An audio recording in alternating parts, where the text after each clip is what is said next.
বন্ধুরা, আজকের ভিডিওটা রাজনীতি নিয়ে, নেতাদের নিয়ে।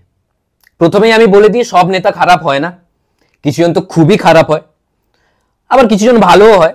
এটা আমি মন থেকে বললাম একটা ভয় নিয়ে। কিন্তু কিছু নেতা এখনো মানবিকতাকে রাজনীতির অনেক ওপরে রেখেছে, এত উপরে যে নিজেরাই দেখাতে পারে না, মল্লিকা ব্যানার্জির মতো। এবার মল্লিকা ব্যানার্জিকে এটা জানতে গেলে আমার পুরো ভিডিওটা দেখতে হবে। আর আমি পার্সোনালি চাই যে ভোটটা সারা বছর হোক, কারণ এই সময় নেতারা একটু ডাউন টু আর্থ থাকে। গরিবের বাড়িতে ঢুকে খেয়ে নিচ্ছে ক্যামেরা অন করে, খুবই সিম্পল খাবার খাচ্ছে। এত সিম্পল খাবার খাচ্ছে, যার বাড়িতে খাচ্ছে সে নিজেই রেগে যাচ্ছে যে আমরা এতটাও গরিব নয়। এবার ভোট প্রচারে যাচ্ছে, রাস্তার ধারে কোনো বাচ্চাকে দেখে কোলে তুলে নিল, কোনো কারণ ছাড়াই ওকে আদর করছে ক্যামেরা দেখে। এখন তো বাচ্চা নেতাকে দেখে ভয় পেয়ে যায়, যে লুকিয়ে যায় কাকুটা আসছে, যে ক্যামেরা দেখলেই আদর করে দেয়। আবার অনেকে বলে নাকি নেতারা নিজের গদির জন্য নিজের ফ্যামিলির লোককেও ধোকা দিয়ে দিতে পারে, গদ্দারি করে দিতে পারে। এটা সবার ক্ষেত্রে এটা ঠিক নয়।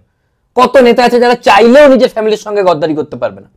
হতে পারে নিজের ফ্যামিলির লোক রাজনীতিতে নেই, কারণ সবাই তো আর রিচপুরের ব্যানার্জি পরিবারের মতো নয়, সবাই তো আর রাশি ব্যানার্জি মল্লিকা ব্যানার্জির মতো নয়।